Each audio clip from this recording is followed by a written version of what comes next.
In late August of this year, the world witnessed an unexpected economic maneuver.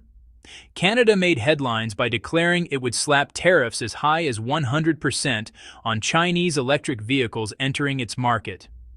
Along with this came a 25% duty on steel and aluminum imports from China.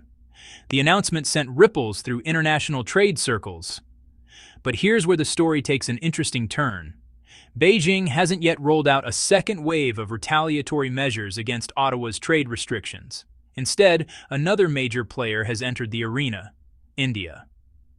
Just weeks after Canada's announcement, in September, New Delhi decided to impose tariffs ranging from 12 to 30% on welded stainless steel pipes coming from China.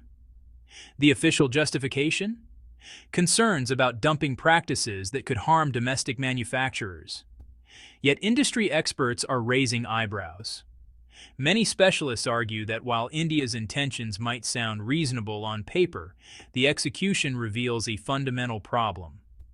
India's domestic steel producers simply don't have the capacity to satisfy the enormous appetite for steel created by the country's massive infrastructure expansion. In other words, penalizing Chinese steel imports might actually be shooting themselves in the foot. This raises critical questions. Why is India following Western nations down this path of sanctions against China? And will Beijing respond to New Delhi with the same force it has shown other countries in the past? Before we dive deeper, if you're finding this analysis valuable, please subscribe to the channel and hit the notification bell. It helps us bring you more in-depth coverage of global economic developments. Now, let's unpack this complex story. Canada has long maintained its position as Washington's most reliable ally. The two nations share not just a border, but deeply intertwined economic and security interests. So when events unfold in Ottawa that mirror American priorities, observers pay attention.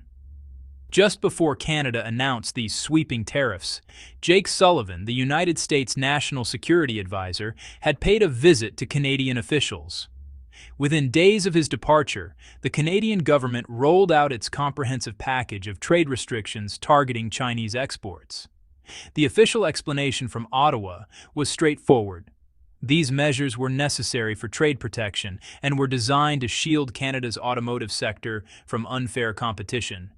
But the statement went further. Canadian officials hinted that batteries, critical minerals, and other strategic materials from China could face similar tariffs in the coming months. Beijing's response was swift and calculated. Within 72 hours of Canada's announcement, China had already deployed 4 distinct countermeasures. The most significant of these was an anti-dumping investigation into Canadian canola, a move with serious implications for Canada's agricultural economy. Canola represents billions of dollars in annual trade for Canadian farmers. Any restrictions on this commodity would create immediate economic pain across Canada's prairie provinces. But China didn't stop there. Beijing also launched investigations into Canadian petrochemical products, sectors where finding alternative markets would prove extremely difficult in the short term. Additionally, China filed formal complaints with the World Trade Organization, accusing Canada of violating international trade agreements. By taking the dispute to the global stage, Beijing was clearly attempting to leverage international opinion against Ottawa. Perhaps most striking was China's announcement of an anti-discrimination investigation against Canada, the first such investigation of its kind anywhere in the world. This novel approach signaled that Beijing was willing to innovate in its toolkit of trade enforcement mechanisms. Yet despite these countermeasures, Canada hasn't escalated further. Instead, something unexpected happened. India joined the fray. On September 10th of this year, India's Ministry of Finance made an official announcement. The government would impose tariffs between 12 and 30% on certain steel products imported from China. The stated rationale echoed familiar themes: protecting and promoting domestic industries. On the surface, India appeared to be implementing the same playbook as Canada, using trade protectionism as justification for what amounts to economic pressure on China. Some Chinese media outlets immediately drew connections between the two events, suggesting India was simply following Canada's lead and timing its actions to coincide with China's preoccupation with Ottawa. But is this analysis accurate? After all, India and Canada don't share obvious strategic coordination on such matters. The reality is more nuanced. India's actions aren't really about emulating Canada, they're about appeasing the United States. Consider the recent context. Shortly before India announced its steel tariffs, the U.S. Treasury Department imposed sanctions on two Indian shipping companies. Washington's accusation? That these firms were helping Russia expand its energy export capabilities, thereby undermining Western sanctions against Moscow. There's more. The Pentagon recently launched a new initiative called the Military Maintenance Center Project, designed to strengthen logistical cooperation among key Pacific allies. Countries invited to participate include Japan, South Korea, Australia, Singapore, and the Philippines. Notably absent from this list, India.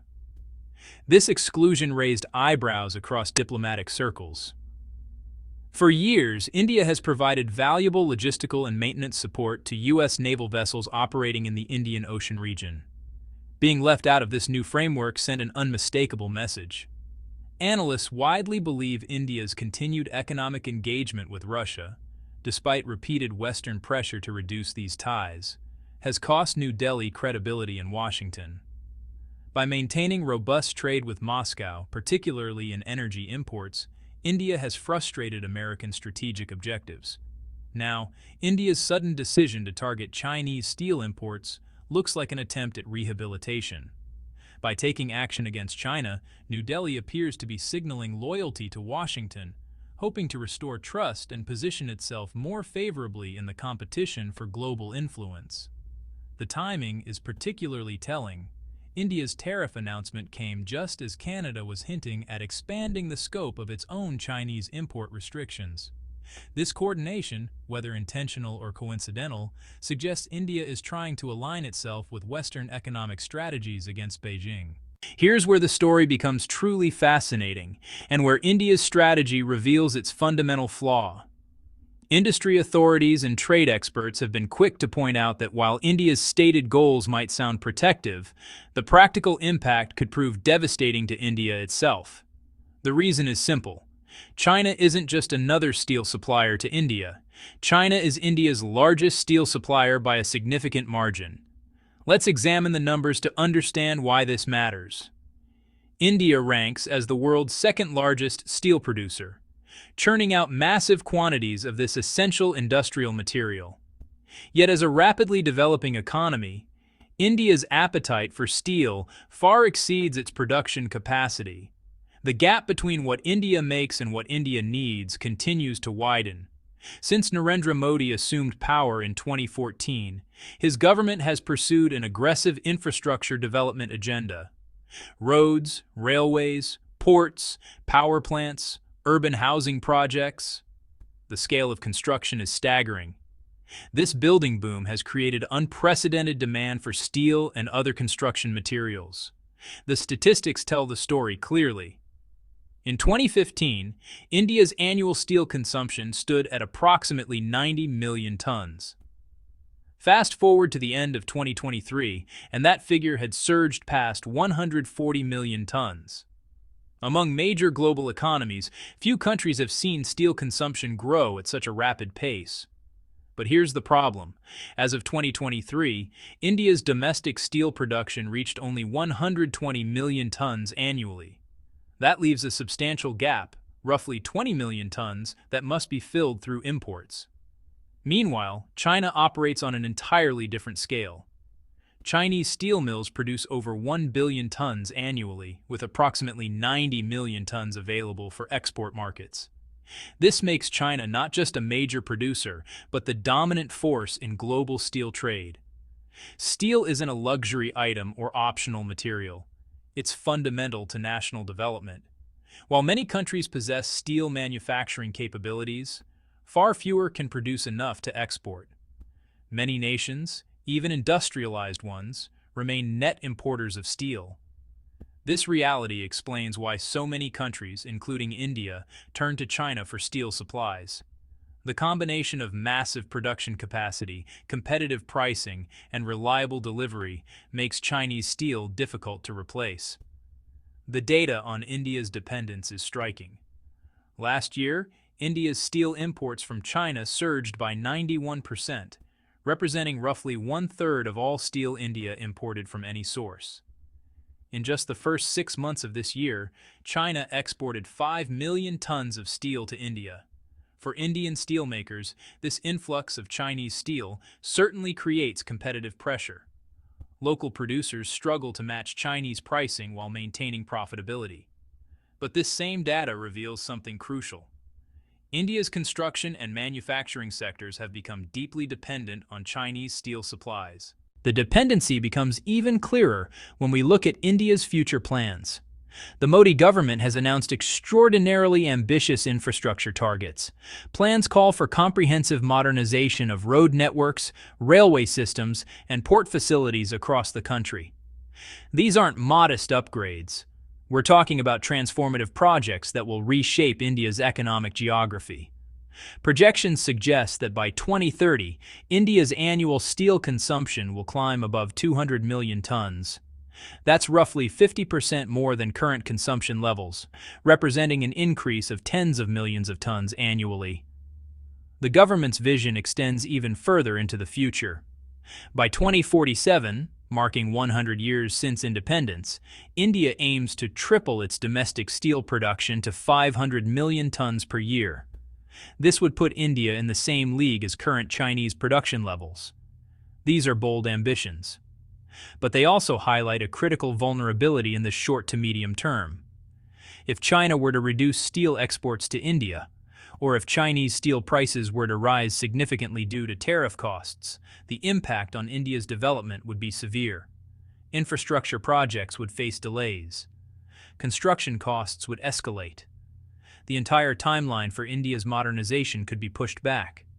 Even with a 30% tariff applied, Chinese steel often remains more competitively priced than alternatives from Japan, South Korea, or European producers. The scale of Chinese production creates efficiencies that other countries simply cannot match. This means the economic burden of these tariffs won't ultimately fall on Chinese producers.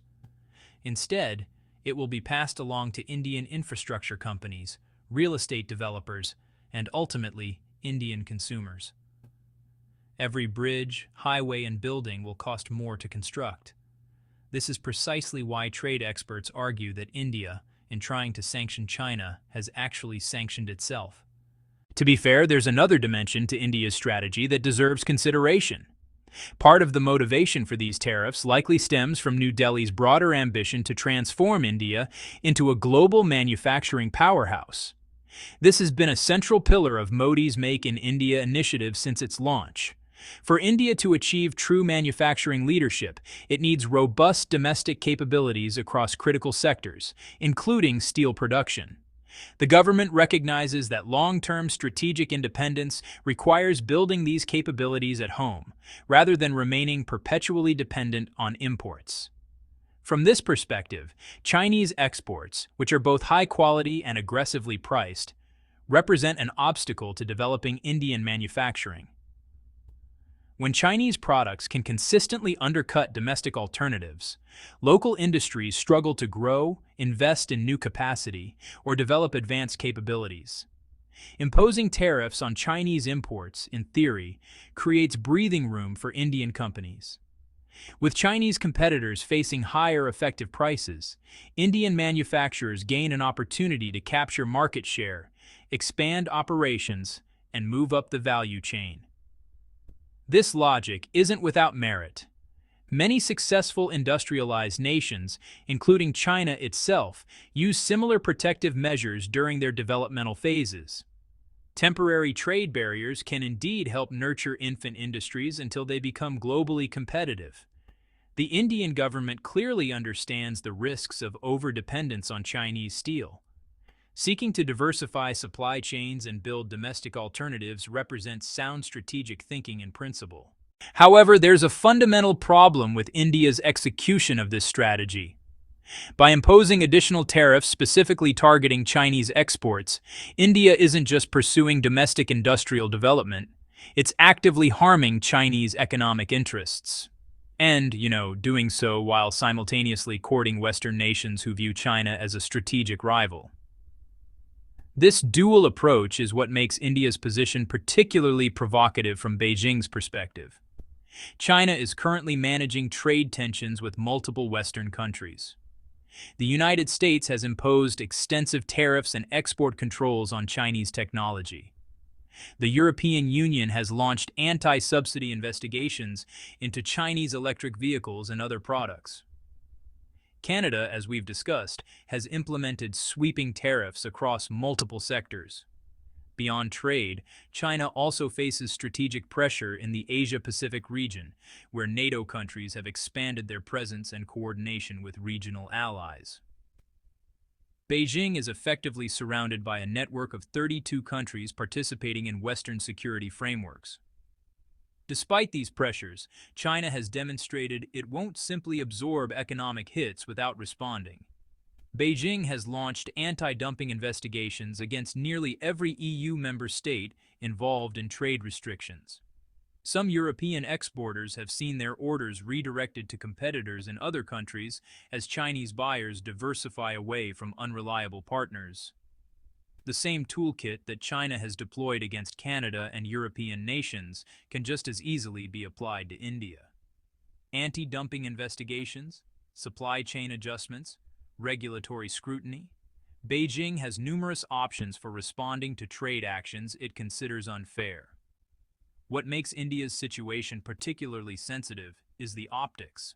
By imposing tariffs on China while seemingly coordinating with Western countries who have explicit strategic rivalries with Beijing, India appears to be choosing sides.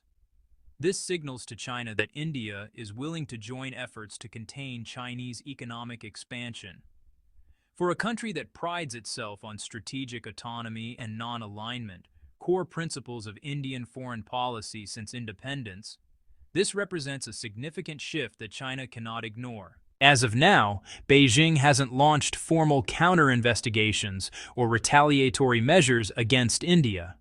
But the absence of immediate action shouldn't be mistaken for acceptance. China's government doesn't respond to every trade dispute with instant retaliation.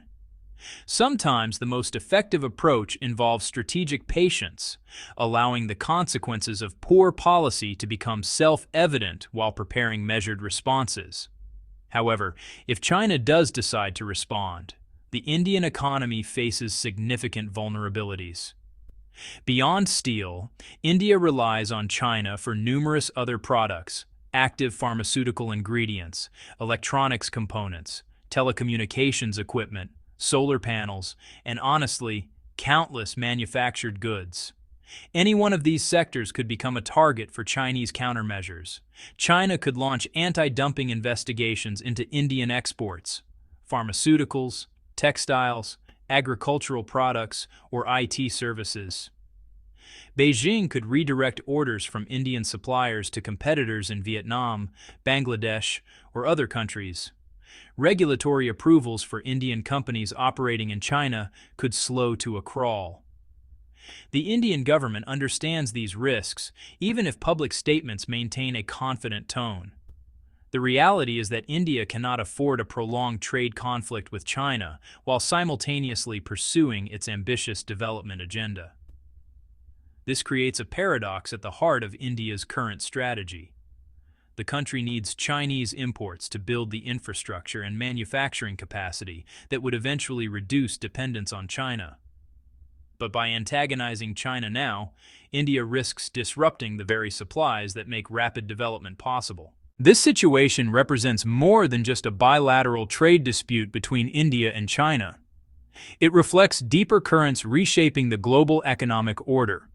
We're witnessing the emergence of competing economic blocs, where countries feel increasing pressure to choose sides. The multipolar world that many expected after the Cold War is giving way to something more rigid and divided. For countries like India, which have historically prided themselves on strategic independence and non-alignment, these pressures create genuine dilemmas. New Delhi wants to maintain productive relations with both Washington and Beijing, benefiting from each relationship without becoming dependent on either. But as trade becomes increasingly weaponized, used as a tool for geopolitical competition rather than mutual prosperity, that balanced approach becomes harder to sustain. Every trade decision becomes a signal of broader alignment.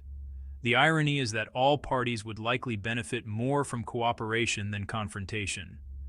India needs Chinese steel to build infrastructure. China needs foreign markets to sustain employment in its industrial sectors. Canada and other Western countries benefit from affordable manufactured goods. Consumers everywhere gain from efficient global supply chains, yet political considerations increasingly override economic logic. The pursuit of strategic advantage, the pressure to demonstrate loyalty to allies, the desire to protect domestic industries, these factors push countries toward protectionism, even when the economic costs are clear. So where does this leave us? India's decision to impose heavy tariffs on Chinese steel represents a calculated risk that may not pay off as intended. While the government can point to legitimate concerns about industrial development and strategic autonomy, the immediate practical effects appear to contradict these long-term goals. By making Chinese steel more expensive, India has made its own infrastructure projects more costly and potentially slower to complete. The tariffs provide limited benefit to domestic steel producers who lack the capacity to fill the gap, while imposing real costs on construction firms and consumers. Meanwhile, the geopolitical signal sent by these tariffs, that India is willing to join Western efforts to economically pressure China, risks triggering retaliatory measures that could harm Indian interests across multiple sectors. The experts who argue that India has sanctioned itself make a compelling case. In trying to strike at China, India may have undermined its own development priorities. Perhaps most concerning is what this episode reveals about the state of global trade. When countries make economic decisions primarily for political signaling rather than economic benefit, everyone loses. Supply chains become less efficient. Costs rise. Development slows. Trust erodes. The question now is whether India will recognize the limitations of this approach before the costs become too severe, or whether pride and political considerations will prevent necessary course corrections. As this trade saga continues to unfold, one thing is certain. In today's interconnected global economy, there are no clean victories in trade wars, only varying degrees of mutual damage. What are your thoughts on this situation? Do you think India's strategy will achieve its stated goals, or will the costs outweigh the benefits? Share your perspective in the comments below.